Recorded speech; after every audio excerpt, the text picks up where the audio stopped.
to give their opening statements. Again, as I stated earlier, but this is being videotaped tonight by Jeff Eick, and he's going to be posting that on a YouTube site that is going to be accessed through either County Farm Bureau website, the Sanilac County Farm Bureau website, or you can go to MichiganFarmBureau.com website, and they will have links available there. Might be a few days before it gets there, but it will be there. So if you want to view that or view this event later on, you have the opportunity to do that. We will start again, as I said, with our state representative race. And first candidate for an opening statement, we will ask Mr. Paul Muxlow, Representative Paul Muxlow, to come forward. Good evening, and again, thank you to Bob Armstrong and WMIC and Margaret Elch broadcast. Thank you, the Farm Bureau. And by the way, somebody talked about a $45 billion unfunded mandate. Well, I'm missing that boat right now. Try to solve that problem. So I skipped out early. They'll probably be there till midnight. So, couple things. I am married to Liz. She's flying tonight with Delta. I have 3 sons. Jeff is in Phoenix, Arizona. Doug came with me, and Matthew lives in Lansing in law school. We've been busy in Lansing. We probably have done a lot of historic things since last January, and the state looks much different today, looks much better. A lot more to do. And so one comment I'll make, and I'll dispense with that.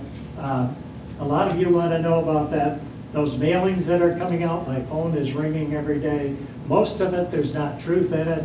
And I think people ought to be ashamed for putting that stuff out. So if anybody wants to talk to me about that trash, I'll be happy to talk to you about it. First I thought it was funny, and now I think people ought to be embarrassed with that kind of stuff. Great things have happened in Lansing in the last 19 months, and we'll continue to do that.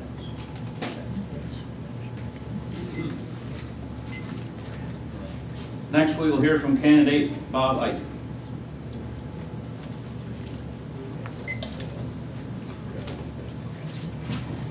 Good evening, everyone. My name is Bob Eick. I'm running for state representative in the 83rd District. First, I'd like to thank the Farm Bureau for hosting this event, and particularly those that work behind the scenes to make these kind of things happen. Also, WMIC and Bob Armstrong for their support tonight. As I said, my name is Bob Eick. I grew up in Harbor Beach. I graduated from the Harbor Beach High School in 1974. Shortly after that, I was fortunate enough to get a job in the Port Huron Fire Department, where I served 33 years, and the last 9 as fire chief. It was an honor and a privilege to be the chief of the department. Even during some real tough economic times, we were able to maintain a quality service. But as chief, you learn a lot of things, and I've heard a lot of those things here tonight. What I did, and one of the primary things I did is I truly learned to value the taxpayer's dollar. It's critical that you remember that you're trusted to spend that dollar. The other thing I've learned to do is how to cut waste. All government has bits and pieces of waste that needs to be addressed, and I worked real hard to remove that waste, which led us to really operate more efficiently. I also learned to deal with the day-to-day bureaucracy of government, both at the city level, the county level, and the state level. And that's one advantage I will have as state representative when I get to Lansing and be able to hit the ground running. Running for public office has been very challenging, and the primary reason I entered this race was to continue my service. After 33 years, I wanted to extend that. I've had the privilege to be and work with people in some of the most vulnerable moments. After a fire or a car accident, people are hurting. And I've learned to provide some comfort, kindness, and compassion to those individuals to help them get turned around in their life. And that's the same thing I'll be as your state representative. Government gets in our way every day, and we need to reduce the size of government. People have learned to accept regulation and over-regulation, and we need to stop stop that kind of intrusion in our life. So with your support, on August 7th, one of my first goals would be to meet with business leaders to get rid of some of those regulations that are just so intrusive and really hurt the development of jobs. I'd also like to take a second and comment about Mr. Muxlow's remarks regarding some of the mailings. Paul, I understand that I mean this sincerely, that I know your feelings have been hurt by those mailings, but at the same time, I have nothing to do with those mailings. Those mailings are coming from a group that I didn't meet with, but I walked away from because I wasn't interested in working with them on this. I wasn't recruited by them, I wasn't endorsed by them, and I haven't taken any of their money. So unfortunately, that's the world we live in. Thank you.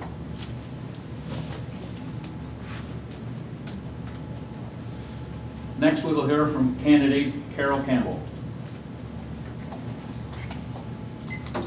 Good evening, and I am glad to be representing this time before you, and I thank all the people who've already been thanked, but in addition, I thank you for sitting here all this time and listening to candidates.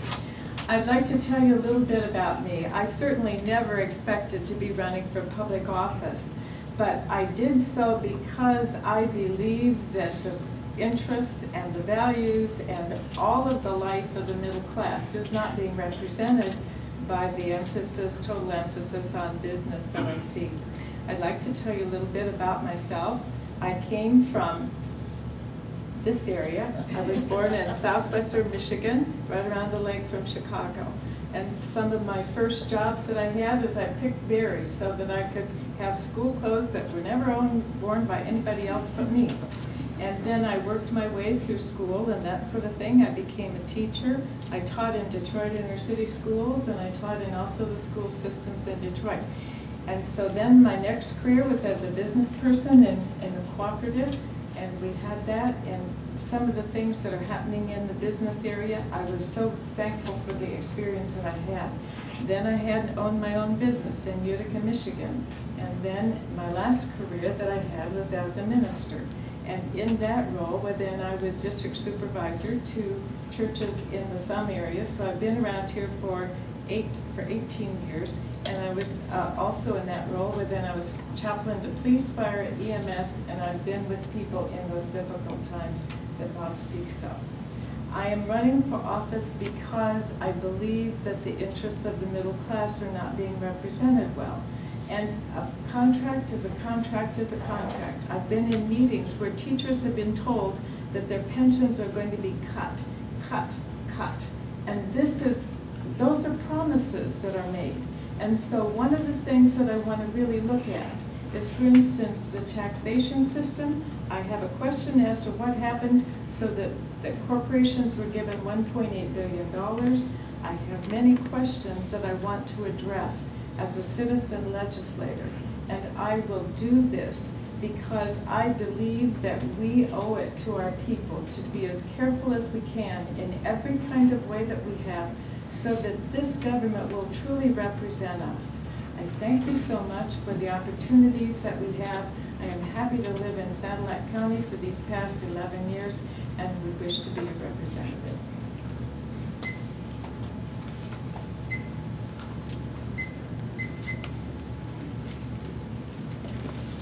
Our first question is poised to Mr. Representative Muxlow and Mr. Eick. If Colleen wants to respond to this, she can also. But the question is, where do you stand on the right to work laws in the state of Michigan? Representative Muxlow. That's something that's been talked about in Lansing for a period of time. As the governor said last year, we have a lot of things to deal with, and to put that on the table as a first item would probably, we had the front lawn filled with protesters last year for probably 4 months, and the governor chose not to put that out as the first item. I think we'll see what the people have to say about it. I wouldn't trade that first vote for all the things that was accomplished in Lansing in the last 19 months. They've been historic. We had $1.5 billion debt when we went there, and now we have $400 million in the black. So we'll see what happens. It's still on the table of Lancers. Mr. Eick. Thank you. In my career, I've been a member of a union, and I've been an administrator that's not as an at-will employee. I think unions offer some benefits. I also think unions cause a lot of problems. My feeling is about right to work is that nobody should have to go and join a union and pay dues in order to work at any job. It's that simple. Thank you.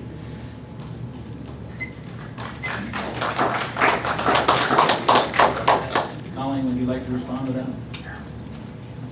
I'm Carol. Carol, excuse me. I believe in that employees have the right of collective bargaining, and I believe strongly in this. I believe that lots of times right to work means right to work for very, very low wages.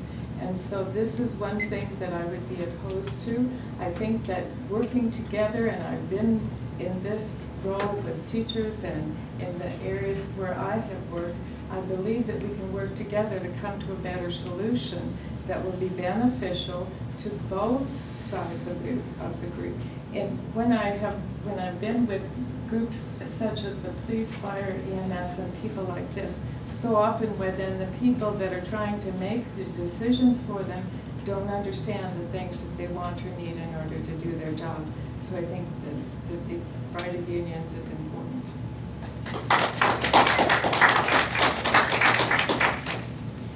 Our next question for the candidates. Public Act 198 will ultimately change the kindergarten start date to October 1st. The change is estimated to save the state $302.2 million over the next 3 years. This will also increase the number of children that will continue to attend preschool programs. Do you believe this savings should be allocated to support programs for preschool-aged children? If not, where would you allocate this additional funding? Representative Muxlow. We voted on that start date for kindergarten. I think I eventually voted for it because they're going to phase it in. Actually, I'm opposed to changing that date and moving it back. My opinion is, and if we talk to the school people, you'll find out that sometimes more than half of the beginning enrollment needs some extra help.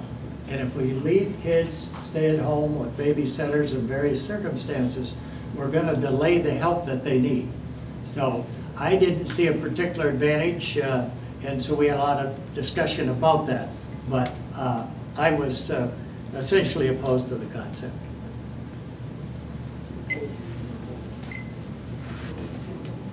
Mr. Eick.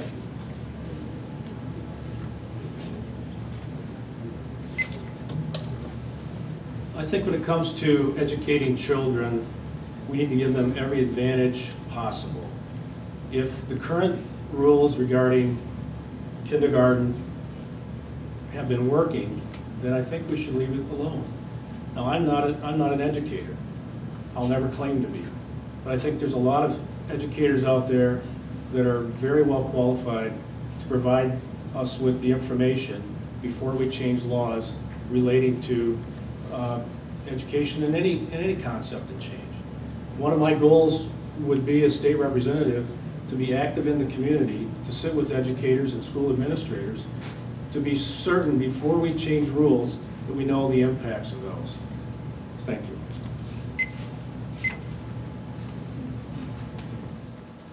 Next, we'll hear from Carol Campbell. This will be short and sweet. I agree, because so often the children that are at most risk, they need the most time in school. And so let's go for it to give the children that really, really need this time the opportunity.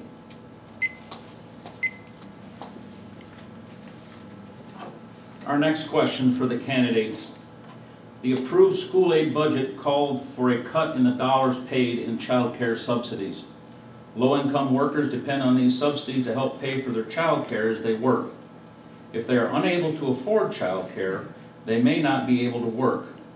While we understand that the number of cases has decreased, what will happen as parents are able to find employment but are unable to find affordable child care? Would you consider holding child care subsidies at their current level when elected? Representative Muxlow. I met with the governor last year and we had a lot of conversation, and he wanted to know what I thought was the most important issue in education. And I said, I think there are 6 of them. And he said, no, I just have to settle for one. I said, okay, then it's early childhood. And so anything that we can do to help preschool and early childhood kids, I'm in for that. On the other hand, everybody's taken a little cut in the state, and a bit more than a little in a lot of cases, but that included us making cuts, and we should.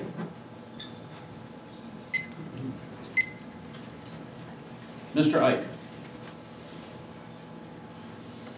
On this issue, I would agree with Mr. Muxlow.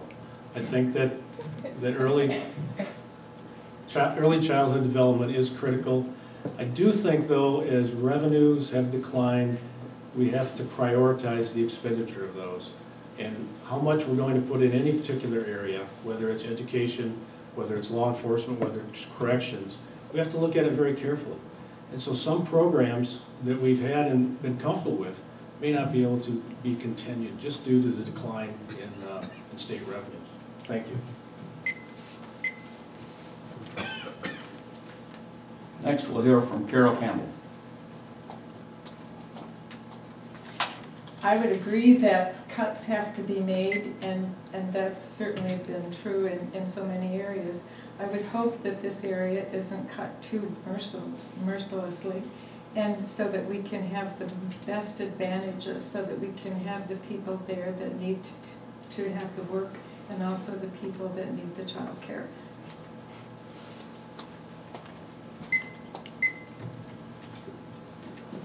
Our next question was talked a little bit about at the opening, but to all the candidates, how do you feel about the large donors outside of our area supporting candidates?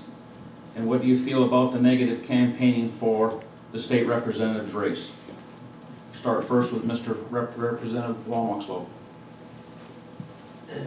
I think it's important to identify who's sending this stuff out. First of all, it's set up to be confusing. It's set out by the Great Lakes Educational Project. Everybody knows about Amway and the DeVosses. They are primarily the funders of this program. One of the reasons, there's several reasons, the plan's all laid out in Lansing, we know what it is, okay? They're attacking me because I voted against cybers and charters. I'm okay with charters wherever there's failure, and I said that. But I'm being punished, and of course, think about it, I'm being punished for voting against cybers and charters. I think that's bad for the small school districts that are functioning well. And our 8 school districts are functioning well. Mr. Eick.